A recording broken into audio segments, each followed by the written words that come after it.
Welcome to the New Abbey YouTube channel. We are a Jesus community telling the biggest story of God in Los Angeles, and we're excited that you're joining the conversation with us today. Enjoy. So we always have a conversation time. For some people, this is lovely. For other people, it's time to get up and go to the bathroom. Do so if you want to. But our conversation time this morning, you're going to get in groups of 3 or 4 and discuss this question. Where in your life are you being faithful to being who you want to be? Enjoy.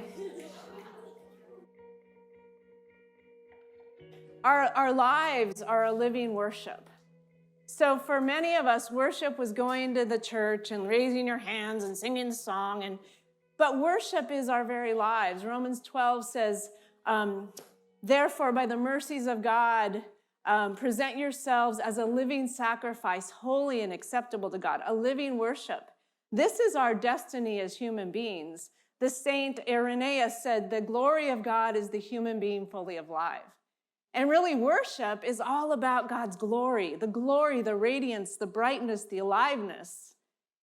I loved that song. We sang that song, and it was so true. And it doesn't just happen when you're here singing a song about it. It's where you go and show up in your life, create your stuff. The other thing was how many of the stories were about people who've been faithful, right? Starting your business, staying on track with your voiceovers, showing up over and over and over again in the face of obstacles, right? In the face of challenges, in the face of, I don't want to keep going. It's too hard. I just want to go drink beer and eat cookies or...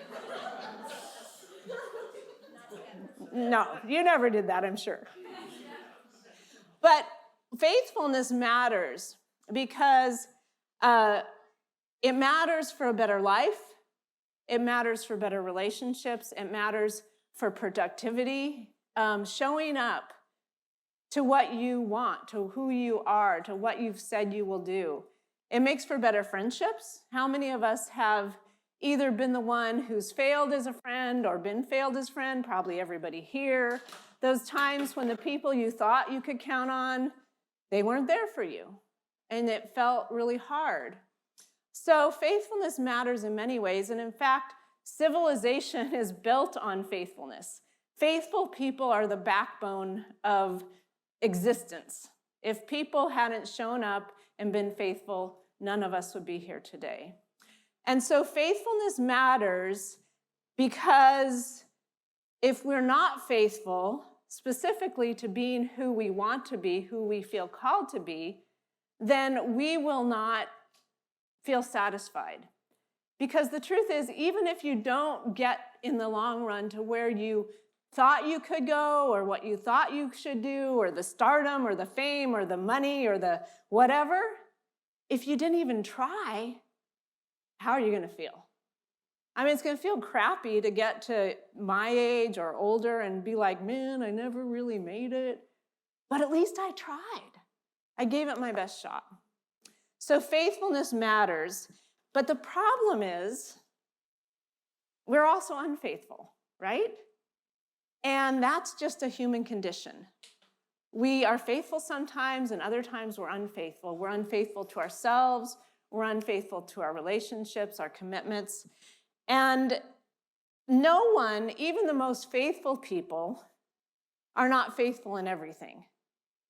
And no one is faithful all the time, because that's our human condition. So throughout history, long before our own tradition that comes out of Judaism, long before Jesus came and taught anything, long before the yogis started their systems and the Buddhists started their systems, there have been attempts by human beings to manage and organize ourselves in ways that help people be faithful. So we've set up rules, laws, patterns of living to help people be faithful. And yet over and over and over and over again, what happens? It doesn't work. And if we look specifically at our own history in the Old Testament, you know, it's a story of a faithful God continually calling back the unfaithful people of Israel. And there's this whole book of Hosea the Prophet. Anybody ever read Hosea the Prophet? Okay, there's some, yeah, okay, there you go. It's this crazy story about God calling Hosea to marry a prostitute, a whore. And I don't know, God does strange things throughout history. And so he takes this Gomer as his wife and has 3 children by her who apparently may not have been his children anyway. So and then he, sends her away or something, but then he's like, oh, but love calls her back, so brings her back. So go read Hosea. I don't understand it, but I know somehow it's a metaphor both for how we live our lives. We're faithful and unfaithful, and then we have to be forgiven, and we have to figure it out. And also for how God is with people.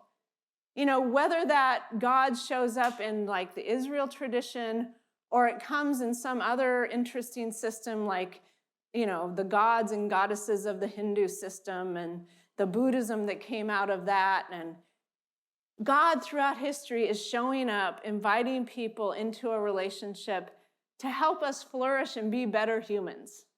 That's really the point of our faith, isn't to abide by some legalistic rules and follow a system and check all the boxes so that we can feel we're doing what we should be doing.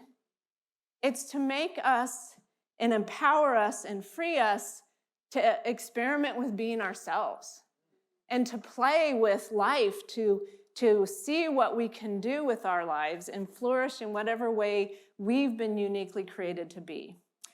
So the problem in the Old Testament is we see that God creates this whole system and invites Israel into it, and they create this covenant, which we now call the Old Covenant. But it was a covenant that was based on the law. That if you just did all the things, if you just fulfilled all 686 Levitical dictation things, how many were there? Huh? Oh, dicks, sorry. Sometimes funny things come out of my mouth.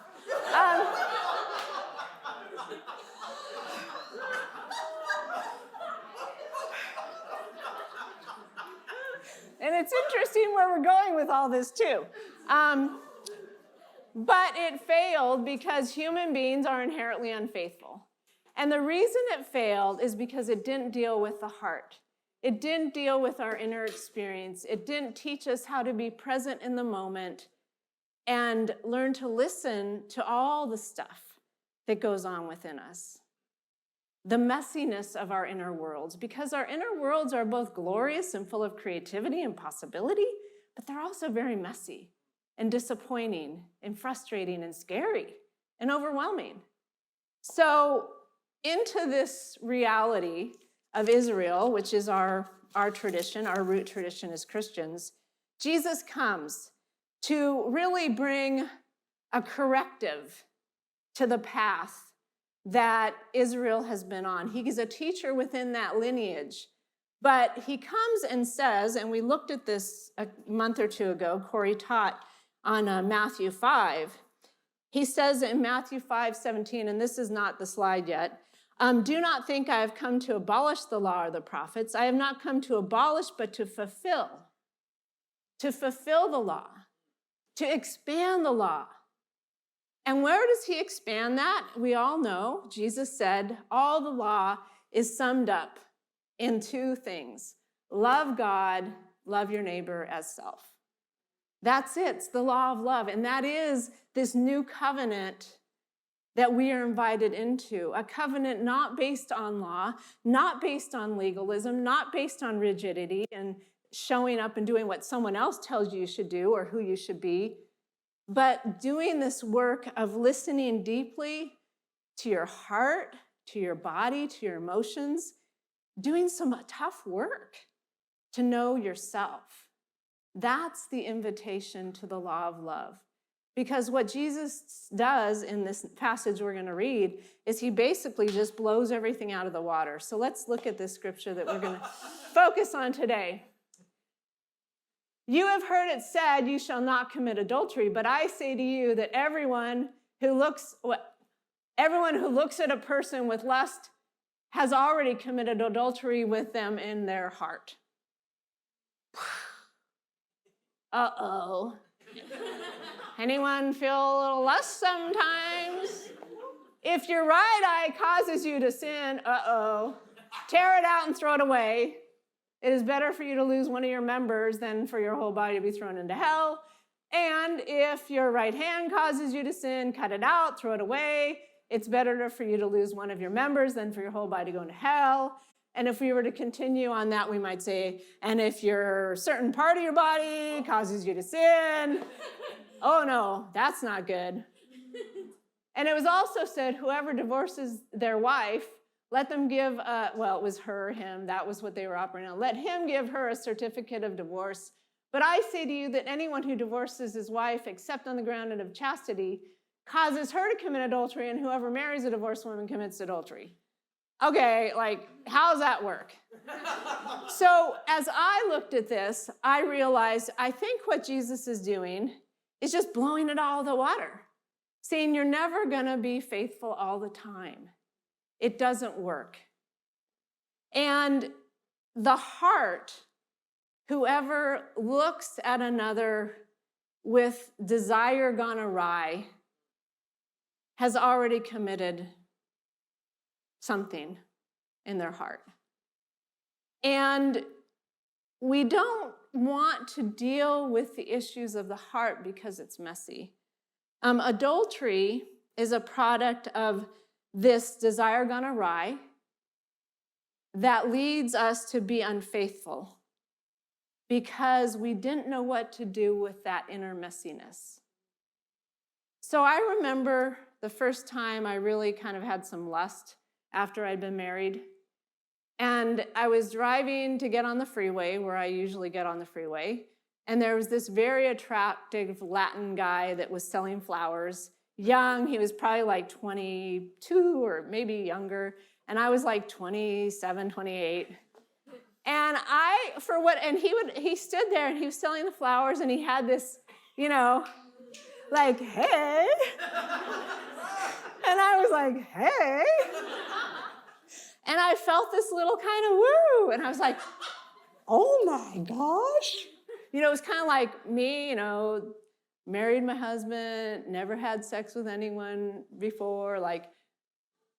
It surprised me, oh, that's in me, that lives in me. And then I didn't really know what to do with it, but it was what it was, and I wasn't too worried about it because highly unlikely I'm going to go proposition the young Latin man standing on the corner selling flowers as I'm on my way to work as a therapist. It probably would not be a good idea. The other story that comes to mind related to this is when my husband and I were in couples therapy, and we were working on some stuff, and I don't remember what it was, but I said, well, Dave Rogers is the most faithful person I know. Dave had been through a divorce, and his wife, former ex-wife, had committed adultery. So I had this absolute certainty Dave would never do that because he knows how much it would hurt. And I said, well, Dave would never do that. And the therapist says, what makes you so sure? And I'm like, what? And this idea, and she really challenged us that everyone is potentially capable of being unfaithful, committing adultery. And a lot of us we think we're the exception, and I think a lot of people go into marriage thinking we're the exception.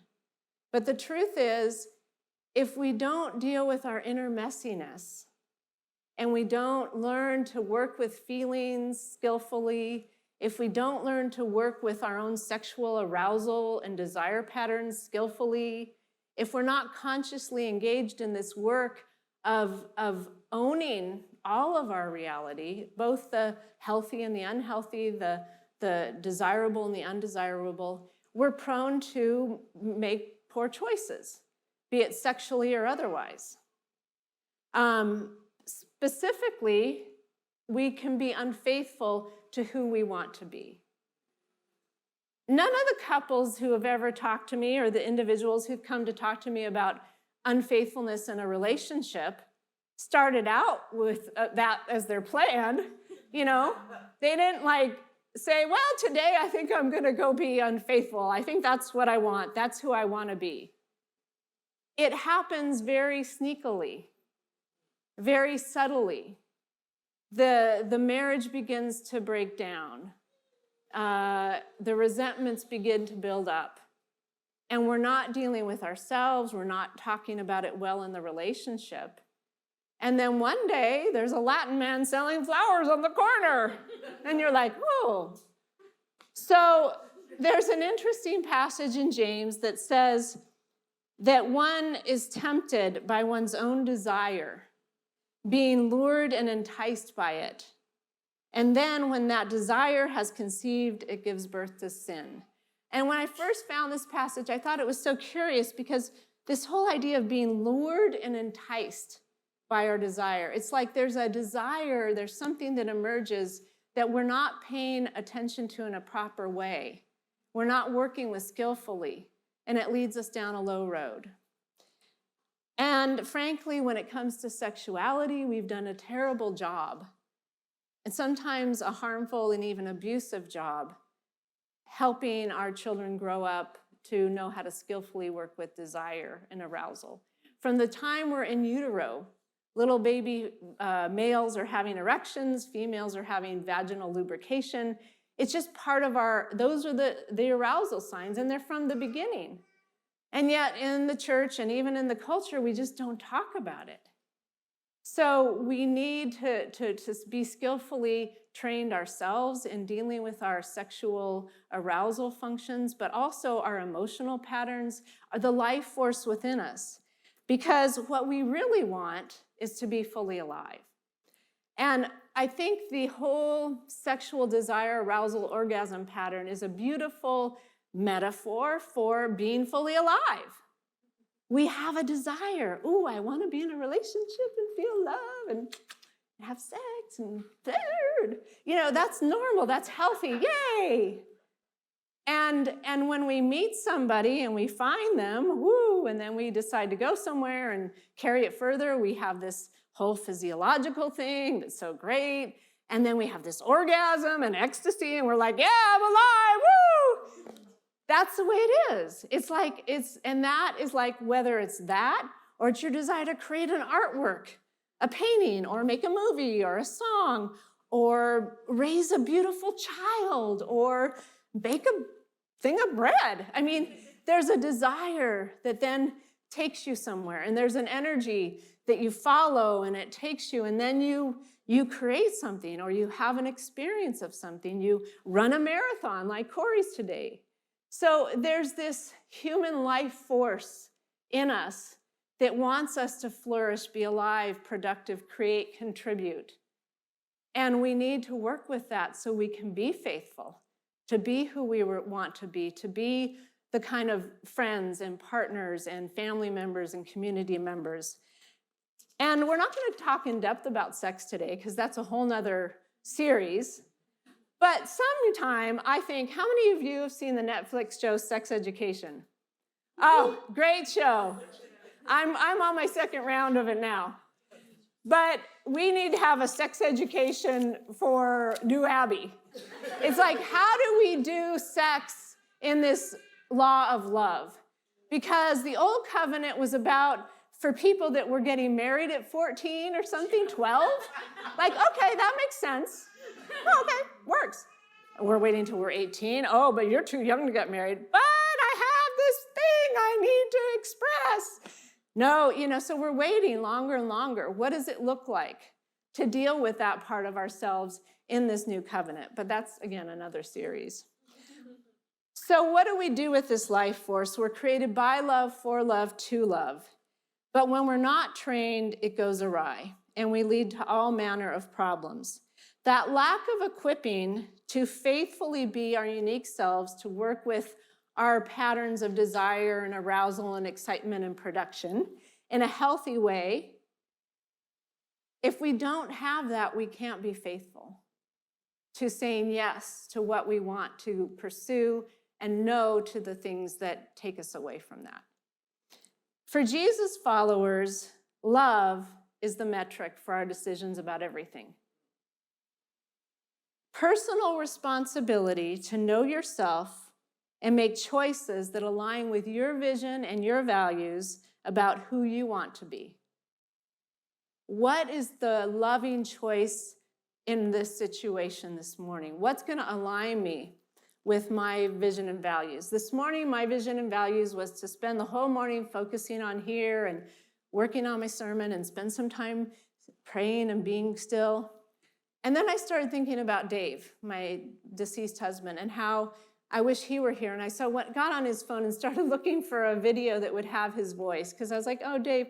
And the next thing I know, it was 20 minutes, 30 minutes later, and I was feeling some sadness and still looking on his Facebook page, trying to find that video that I wanted to look at. I was like, oh, I lost track. Because I was feeling sad. To really sit in the present moment, to be connected in a given moment, and to really go deep into our hearts and souls and know who we are and what we're here for, means to go in this messy place and to sit there and to learn how to work with the sadness. So this morning, I didn't do so well with it. Instead of like praying and going, oh, I feel sad, God, and help me stay in track with my commitment to this morning to stay focused, I got off track and scrolling there on Facebook, and it was not good. But forgiveness, grace is here. So what is your version of that? You know, where in your life are you falling off track with being who you want to be? You know, that's a question we have to look at too. And to recognize that it's dealing with our messiness, dealing with especially the unpleasant elements of our inner life, that is what we need to learn to work with, to feel our feelings, to know how to work through emotion, to deal with sensations in our body skillfully. So the question of what does it look like to know yourself and the impact of this choice on your life and being who you want to be? And then the other part is loving your neighbor. And I think this is a good question when it comes to hookup culture. To love my neighbor that I meet in the bar, and we after a few drinks, and we decide to go do whatever we do. Do I know their story? Do I know the impact this is going to have on their life? Really? You know, I mean, we both are consenting adults, great, let's go do it. But I don't know them. What if they're a participant in intimacy avoidance groups? And this is what they do instead of having real vulnerable, authentic relationships, is they do a hookup. I don't know that about that person. You know, when it comes to your choices about how you engage with people in your business operations, you know, do you know their story? Do you know them well enough to know what's the most loving choice in this business situation with that person? What's their story? What's this going to be like for them if I say this in a certain way? So there's a high level of responsibility that living the law of love entails. And it's not an easy path, but it is the path Jesus invites us onto. And Jesus asks us to ask ourselves, how does following him inform this vision of who I want to be? Character, personhood, and also who do I want to be in my relationships? And so when it comes to that question of am I being faithful to being who I want to be? There's this whole powerful system of our brains that's important. And there's a book called The Willpower Instinct by a psychologist named Kelly McGonigal. And she talks about the three things: the prefrontal executive brain that has to say, I want. We have to own what we want and say, this is what I want. And then there's also, I won't. Here are the things I won't do as I pursue what I really want. I won't look at Facebook this morning. I did. Oh well, get back on track. And then I will. What will I do? I will sit down and spend that time sitting in prayer. And our tendency to be unfaithful is just who we are. And hopefully we can keep learning to forgive ourselves when we fail to do that. But the invitation for us as a community telling the biggest story of God in the world is to ask, as we follow Jesus, how does Jesus inform that for you?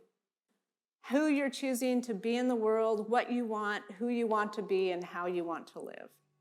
And so, as you go into your groups today, the invitation is to ask this question and talk about it in your group. Where in your life might you consider upgrading your faithfulness? Where in your life might you consider, it's grace, you don't have to, it's just a consideration, upgrading your faithfulness. Enjoy your conversations.